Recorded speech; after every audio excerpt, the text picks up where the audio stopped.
아모스서는 무엇을 말하는가? 아모스는 자신을 다음과 같이 소개한다. 나는 선지자가 아니며 선지자의 아들도 아니오. 나는 목자요 뽕나무를 배양하는 자이다.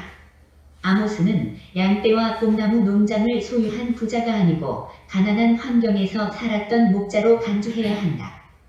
그가 살았던 드고아는 예루살렘으로부터 남쪽으로 약 19km 떨어진 고지대에 위치한 마을로 넓은 들판이 있었고 목량에 좋은 곳이었다. 그는 선지자적인 배경이 없었는데 갑자기 하나님의 부름을 받아 유다에서 북이스라엘이 베델로 가서 하나님의 심판의 메시지를 전하였다. 이때의 이스라엘은 넓은 영토를 소유하며 경제적으로, 군사적으로 번영을 누리며 겨울궁과 여름궁과 상하궁을 건축하였다. 이스라엘의 지도자들은 상하산에 누우며 침상에서 기지개 켜며 양떼에서 어린 양과 우리에서 송아지를 취하여 먹고 기파에 맞추어 헛된 노래를 지절거리며 다윗처럼 자기를 위하여 악기를 제조하며 대접으로 포도주를 마시며 귀한 기름을 몸에 바르면서 인생을 넉넉하게 즐기고 있었다. 그러나 하나님에 대하여는 무관심하며 죄악을 일삼았기 때문에 하나님께서 긴급하게 아모스를 보내신 것이다. 아모스는 한 장 2절에서 하나님을 부르짖는 성난 사자로 표현하고 있다. 여호와께서 시온에서부터 부르짖으시며 예루살렘에서부터 음성을 발하시리니 목자의 초장이 애통하며 갈멜산 꼭대기가 마르리로다. 아모스와 동시대에 활동하였던 호세아 선지자는 북이스라엘을 뒤집지 않은 전병으로 표현하였는데 이는 탁월한 비유이다. 북이스라엘은 외적으로는 하나님 앞에서 아름답게 보였지만 내적으로는 죄악으로 병들어 까맣게 타들어간 모습이었다. 열국에 대한 심판의 내용은 이사야서, 예레미야서, 에스겔서에도 등장한다. 어떤 학자는 이러한 열국 심판에 대하여 아모스가 원조임을 말한다. 아수르와 바벨론은 열국 심판에 있어서 하나님의 두 막대기로 사용된다. 아모스와 이사야에서는 아수르가 그 막대기로 등장하고 예레미야와 에스겔에서는 바벨론이 그 막대기로 등장한다. 동시대에 활동하였던 이사야의 열국 심판과 비교해 볼 때 대체로 비슷하나 이사야는 암몬 족속에 대하여 말하지 않고 아모스가 말하지 않는 아수르와 바벨론과 구스와 애국과 아라비아의 계달의 멸망에 대해서 말하고 있다. 이사야는 열국의 처절한 심판의 모습을 상세하게 말하지만 아모스는 하나님의 심판의 원인에 대하여 명확하게 말하고 있다. 다메섹의 죄악은 철 타작기로 타작하듯 길앗을 압박한 것이고 가사의 죄악은 모든 사로잡은 이스라엘 백성을 에돔에 넘긴 것이고 두로의 죄악은 그 형제의 계약을 기억하지 아니하고 모든 사로잡은 자를 에돔에 넘긴 것이고 에돔의 죄악은 칼로 그의 형제를 쫓아가며 근유를 버리며 항상 맹렬히 화를 내며 분을 끝없이 품은 것이고 암몬의 죄악은 자기 지경을 넓히고자 하여 길르앗의 아이 된 여인의 배를 가른 것이고 모압의 죄악은 에돔 왕의 뼈를 불살라 죄를 만든 것이고 유다의 죄악은 여호와의 율법을 멸시하고 그 율례를 지키지 아니하고 그의 조상들이 따라가던 우상 숭배의 미혹이 된 것이고 북이스라엘의 죄악은 인신매매, 성적 타락, 우상 숭배, 선지자에 대한 경시, 인권 박탈 등이었다. 그래서 아모스 선지자는 북이스라엘에게 외친다. 오직 정의를 물같이 공의를 마르지 않는 강같이 흐르게 할지어다. 북이스라엘은 하나님의 심판의 예비적 경고에도 불구하고 여전히 죄악을 향하여 무감각하게 돌진하였다. 여호와께서 이스라엘의 모든 성읍에서 그들의 치아를 한가하게 하며 각처에서 양식이 떨어지게 하였으나 그들은 돌아오지 아니하였고 여호와께서 비를 내리지 않게 하여 성읍에 심각한 식수난이 있었지만 그들은 돌아오지 아니하였고 여호와께서 풍제와 땀부기 재앙으로 그들을 쳤으며 팥종이로 그들의 많은 동산과 포도원과 무화과나무와 감람나무를 다 먹게 하였으나 돌아오지 아니하였고 여호와께서 그들 중에 연병이 임하게 하기를 애굽에서 한 것처럼 하였으며 칼로 천년들을 죽였으며 말들을 노력하게 하며 그들의 진의 악취로 코를 찌르게 하였으나 돌아오지 아니하였고 여호와께서 그들 중에 성은 무너뜨리기를 소돔과 고모라를 무너뜨림 같이 하였으므로 그들이 불붙는 가운데서 빼낸 나무 조각 같이 되었으나 돌아오지 아니하였다. 마침내 이스라엘의 멸망이 선포된다. 이스라엘 중에서 1000명이 나가던 성배는 100명만 남고 100명이 나가던 성배는 10명만 남으리라. 여호와께서 다림줄을 이스라엘 가운데 두시고 용서하지 아니하셨다. 그날의 궁전의 노래가 애곡으로 변할 것이며 시체가 많아서 사람이 잠잠히 처처에 내어버리리라. 하나님의 진노는 죄인들에게 부어졌다. 저희가 파고 음부로 들어갈지라도 내 손이 거기서 취하여낼 것이요 하늘로 올라갈지라도 내가 거기서 취하여 내리올 것이며 갈멜산 꼭대기에 숨을지라도 내가 거기서 찾아낼 것이요 내 눈을 피하여 바다 밑에 숨을지라도 내가 거기서 뱀을 명하여 물게 할 것이요. 이스라엘 왕 요아스의 아들 여로보암 때에 하나님께서 지진으로 경고하였으며 그의 말씀으로 경고하였음에도 이스라엘은 귀담아 듣지 아니하고 선지자의 예언을 무시하고 선지자를 유다 땅으로 내쫓는 악함을 보였다. 이스라엘과 유다와 그 주변 열방은 하나님의 심판을 받기에 그 죄가 충분하였다. 그래서 서너 가지 죄로 말미암아 내가 그 벌을 돌이키지 아니하리라는 표현이 8번이나 나타난다. 여기서 열방이 죄악으로 오염되어 있는데 이는 구약시대의 모든 나라와 인생도 죄인임을 보여준다. 아모스는 하나님을 대적하는 죄악의 도시들에게 불을 보내어 공의로 심판하시는 사자와 같은 하나님의 모습을 말한다. 그러나 여호와께서는 택한 백성 야곱의 자손에게 다시 긍휼을 베푸신다. 보라, 주 여호와 내가 범죄한 나라를 주목하여 지면에서 멸하리라. 그러나 야곱의 집은 온전히 멸하지는 아니하리라. 이는 여호와의 말씀이니라. 여호와께서는 다윗의 무너진 장막을 일으켜 세우기를 원하신다. 알곡 백성 이스라엘 자손을 결코 포기하거나 버리지 아니하신다. 내가 명령하여 이스라엘 족속을 만국 중에 채질하기를 곡식을 채질함 같이 하려니와 그 한 알갱이도 땅에 떨어지지 아니하리라. 아모스서는 하나님의 분노로 시작하여 하나님의 긍휼로 마치고 있다. 하나님께서는 불의 심판으로 그의 백성을 성결하게 하고 연합하여 동행하기를 원하신다. 아모스 선지자는 이제 출신이 전문인 선지자가 아니고 이제 선지자나 선지학교 출신의 그런 선지자가 아니고 목양을 하면서 뽕나무 재배를 하는 이런 사람이었는데 그 내용이 이제 7장 14절에 나오죠.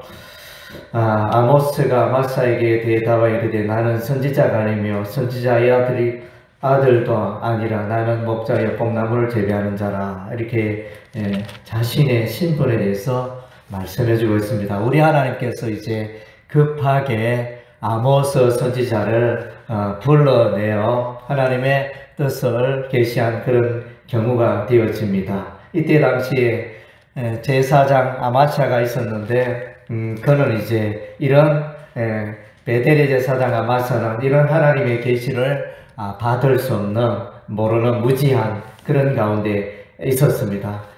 그런데 이제 특별히 아모스를 부르시고 우리 하나님이 특별히 심판에 대하여 말씀하고 있습니다. 아모스라는 이름의 의미는 이제 두 가지로 생각할 수 있는데, 첫째는 이제 강한 자라는 의미가 있습니다.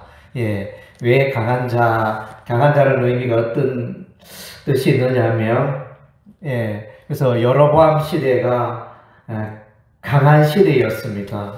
북이스라엘의 여로보암, 여기서 이제 여로보암은 여로보암 2세를 말합니다. 여로보암 1세는 북이스라엘을 세운 왕이고, 여기서 나오는 우시아 시대의 북이스라엘의 여로보암 왕은 여로보암 2세를 말합니다. 여로보암 2세를 말하는데, 그래서 이때는 이제 경제적으로 부강하고 군사적으로 튼튼하고 지리적으로는 이제 아라바 바다에서 하마 거기까지 아주 이제 가장 북쪽까지 진출하고 정복한 그런 이제 아주 북이스라엘의 전성기를 구가는 그런 왕의 시대가 여로보암 왕의 시대였습니다.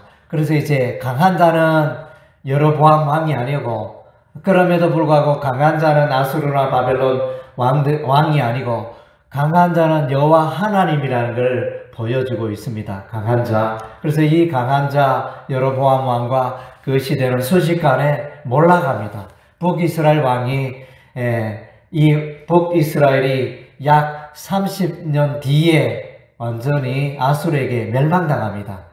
지금 이제 강하고 번성하지만은 이제 그런 일들이 닥치기 때문에 진실로 강한 자는 세상의 사람이나 세상의 왕이 될 수 없고 여호와 하나님이 진실로 강한 자라는 걸 보여주고 있으며, 또 한편으로 이제 아모스라는 이름의 의미는 짐을 나른다, 짐을 나르는 자라는 이런 의미가 있습니다. 짐을 나른다, 무거운 짐을 나른다, 이 의미는 이제 하나님의 심판의 메시지를 전하는 선지자라는 그런 의미가 있습니다. 그래서 이제 심판을 1장부터 계속 선언하는데 약 8나라에 대해서 이제 심판을 선언합니다.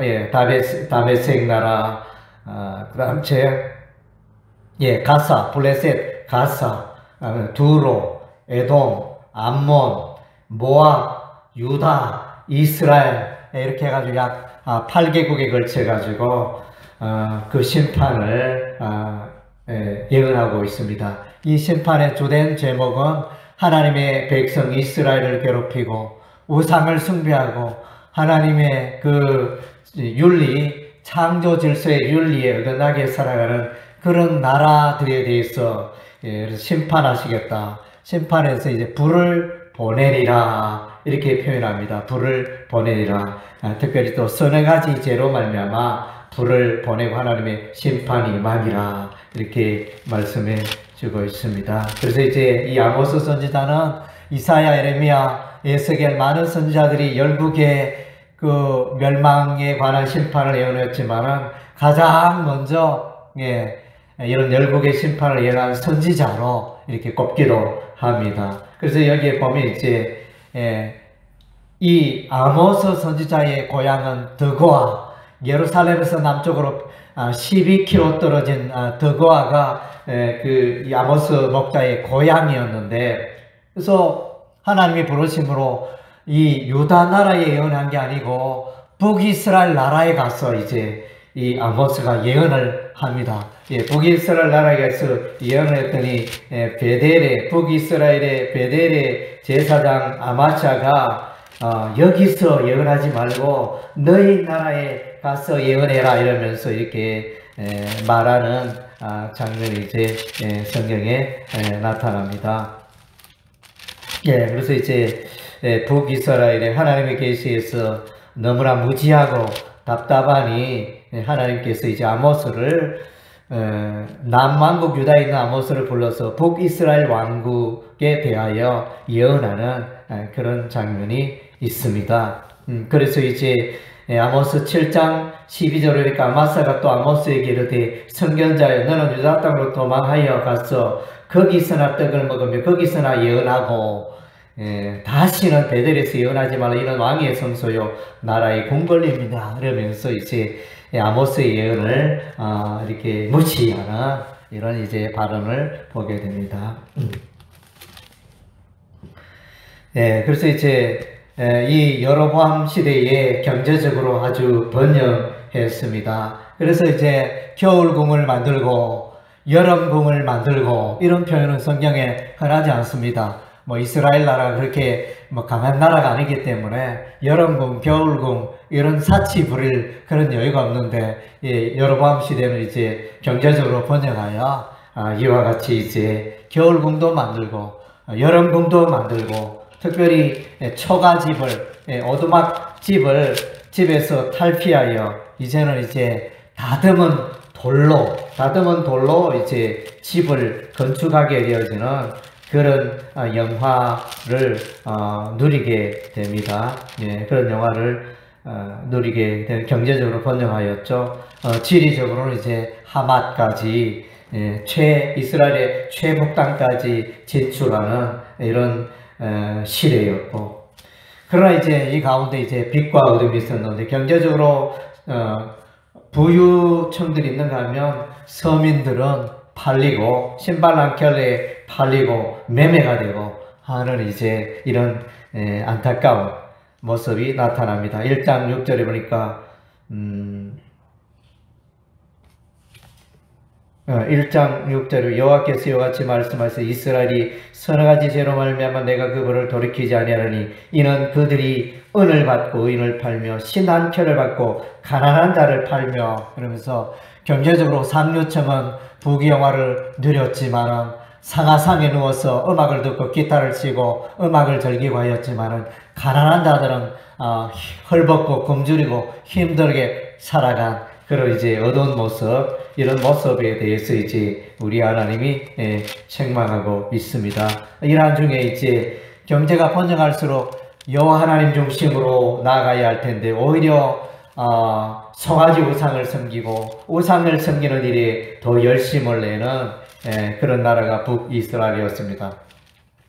이런 나라에 대해서 이제 하나님께서 이제 심판하시죠. 심판하시기 전에 우리 하나님이 여러 가지 재앙으로 경고를 하십니다. 그래서 비가 오지 않게 한다든가 농사가 되지 않게 한다든가 이런 이제 재난들을 계속하여 보내지만은 이들을 이제 하나님의 메시지와 하나님의 계시를 무시하고 살아가는 이런 이제 어리석음을 범하게 되어집니다. 이런 이제 어리석음을 범하는 이스라엘 나라는 이제 화 있을진저 여호와의 날을 사모하는 자여 너희가 어찌하여 여호와의 날을 사모하리 그 날은 어둠이요 빛이 아니라. 그래서 이제 우리 하나님 지금은 북이스라엘 나라가 번영하고 사치롭고 평화롭게 살고 있는 것 같지만은 그러나 이들이 근본적으로 여호와 하나님과의 관계가 삐뚤어져 있고 하나님을 예배하지 않고 살아가니 벌써 이제 그 여호와의 날, 흑암의 날, 심판의 날이 예비되어져 있고 이것을 경고하는 것입니다. 우리도 마찬가지로 우리가 오늘날 부귀영화를 누리고 또 내 시대가 평안하다 할지라도 하나님과의 그 관계가 잘못되고 하나님을 등지고 살아가는 개인 그 나라는 순식간에 무너져 내릴 수밖에 없는 것입니다. 아모스 선지자는 이제 그것을 경고해 주고 있습니다. 그래서 지금의 번영과 사치스러움이 하나님과의 관계가 잘못될 순식간에 무너져 내리는 것입니다. 그래서 8절에 보니까 8장 1절에 주 여호와께서 내게 이와 같이 보이셨느라 보라 여름 과일 한 강줄이니이다. 그래서 한 여름 과일 이것이 이제 언어적 유희로 그러니까 끝이라는 히브리어 종말 끝이다 종말이라는 그 단어와 이제 유사하여 발음이 유사하여 그래서 이제 결국은 우리 하나님이 아모스에게 여름 과일 한 강줄이 환상을 보여주셨는데 그것은 이제 이스라엘의 종말을 이제 보여주는 그런 환상이 되어집니다. 그래서 이제 그 시대 상을 아모스 5장 24절 우리가 잘 알고 있는 유명한 말씀이죠. 오직 정의를 물같이 공의를 마르지 않는 강같이 흐르게 할지어다. 여러분 많이 들어봤죠? 우리 구미 기독 신문사에서 옛날에 이 말씀을 주장하고 아마 지금도 그러하지 않겠나. 오직 정의를 물같이 공의를 하수같이 흐르게 하겠다는 이 말씀. 이때 당시 얼마나 이제 부정과 불공평 잘못된 재판 이런 것들이 성행하였는가를 볼 수 있습니다. 그래서 이제 이러한 이스라엘에 대하여 하나님의 심판 막대기가 준비되어져 있습니다. 그리고 또 우리가 잘 알고 있는 말씀 3장 3절의 말씀이죠. 두 사람의 뜻이 같지 않은데 어찌 동행하겠으며. 그래서 이제 부부가 마음이 뜻이 연합이 되어야 되잖아요. 그래야 이제 가정이 화평한 것처럼 두 사람이 이렇게 뜻이 같지 않으면 동행에 어려움이 있듯이 북이스라엘과 여호와 하나님이 연합하고 한 마음과 한 뜻으로 율법의 말씀을 붙들고 그렇게 살아가야 할 텐데 그러하지 못하다는 것입니다. 그래서 이제 경제적으로 인간적으로 잘 먹고 잘 살고 있지만은 하나님과의 관계가 올바르지 못하니까 하나님과의 그 관계가 삐걱대고 있으니까 마침내 심판의 재앙의 먹구름이 몰려온다는 것입니다. 그래서 유다의 죄는 1장 4절에 여호와의 율법의 말씀을 멸시하고 여호와의 율법의 말씀을 불순종하고 거짓 것에 미혹 그리고 우상 숭배에 빠지는 것이 유다의 죄악이 되어집니다. 이스라엘의 죄는 가난한 자를 북이스라엘의 죄는 가난한 자를 무시하고 성적으로 타락하고 아버지와 아들이 한 젊은 여인에게 다녀오는 이런 성적 타락, 그래서 가난한 자를 무시하고 팔고 하는 율법의 그 사랑의 그 질서들을 무시하는 이런 이제 유다와 북이스라엘의 삶에 대해서 우리 하나님이 아모스 선지자는 예루살렘도 멸망하고 북이스라엘 나라도 멸망할 것이라 선포합니다. 그래서 이제 BC 722년에 아수르에게 북이스라엘 나라가 멸망하고 BC 586년에 바벨론 나라에게 바벨론 왕 느부갓네살에게 유다 나라가 멸망당하게 됩니다. 그래서 이제 또 아모스 5장에는 이제 식굿과 기운이라는 이런 이제 단어가 나오는데 5장 26절에 너희가 너희 왕 식굿과 기운과 너희 우상들과 너희가 너희를 위하여 만든 신들의 별 형상을 지고 가리라. 그래서 하늘의 하늘 황후 뭐 이런 개념과 연결되어지는데 하늘의 별들을 예배하고 숭상하는 이런 이제 악한 일들이 있었습니다. 이런 나라에 대해서 우리 하나님이 심판하신 것입니다. 그러나 심판하시되 완전히 쫄딱 망하게는 하지 않습니다. 9장 11절에 우리가 잘 알고 있는 그날에 내가 다윗의 무너진 장막을 일으키고 그것들의 틈을 막으며 그 허물어진 것을 일으켜서 옛적과 같이 세우고, 그래서 이제 완전히 쫄딱 망하게 하는 것은 아니고 북이스라엘이 멸망하고 유다 나라가 바벨론에 멸망하지만 때가 되매 하나님께서 다시 예루살렘으로 돌아오게 하시고 하나님의 나라를 세우는 이런 일들이 일어납니다. 회복케 하시는 것이 우리 하나님의 뜻임을 발견하게 됩니다. 죄에 대해서는 우리 하나님이 심판하시고 심판하셨다가 다시 회복시키는 우리 하나님의 그 은혜를 아모스에서 발견할 수 있습니다. 그래서 오늘 우리의 삶과 우리의 교회 이 시대를 돌아보면서 이 시대는 경제적으로 번영하지만은 점점점 하나님과는 멀어지고 하나님의 말씀에 대해서는 귀를 닫고 살아가는 참으로 이렇게 가슴 아픈 그런 시대에 우리가 살고 있는 것입니다. 그래서 이제 말씀이 희귀한 시대에 그래서 아모스의 8장 11절에 보면 이런 말씀이 주 여호와의 말씀이니라 보라 날이 이를지라 내가 기근을 땅에 보내니 양식이 없어 주림이 아니며 물이 없어 가람이 아니요 여호와의 말씀을 듣지 못한 기갈이라. 북이스라엘 나라에 물질적으로 경제적으로 풍요하지만 하나님의 계시와 하나님의 말씀이 없는 그런 흑암의 시대가 되니까 마침내 멸망에 이르고 마는 것입니다. 우리는 아무리 하나님의 말씀의 중요성은 아무리 강조해도 지나치지 않는 것입니다. 그래서 우리가 세상적으로 잘 될지라도 하나님을 예배하고 하나님의 말씀을 붙들고 살아가는 일에는 우리가 늘 끼어 있어야 할 줄로 믿습니다. 아멘. 기도하겠습니다. 하나님 아버지 감사드립니다. 오늘 아모스의 말씀을 돌아보게 하심을 감사드립니다. 여러 왕 시대에 경제가 번영하고 나라가 번성하고 부강하였지만은 여호와 하나님과 동행하지 못하고 하나님의 말씀을 멀리하고 살아가는 악한 시대였습니다. 마침내 그들이 심판에 이르게 된 것을 기억합니다. 아버지 우리에게 많은 은혜와 복을 주셨는데 우리 주님과 동행하고 연합하고 하나님의 말씀에 순종하는 일에 우리가 늘 껴있도록 하나님 인도하여 주시옵소서. 감사드리옵고 예수님 이름으로 기도드립니다. 아멘.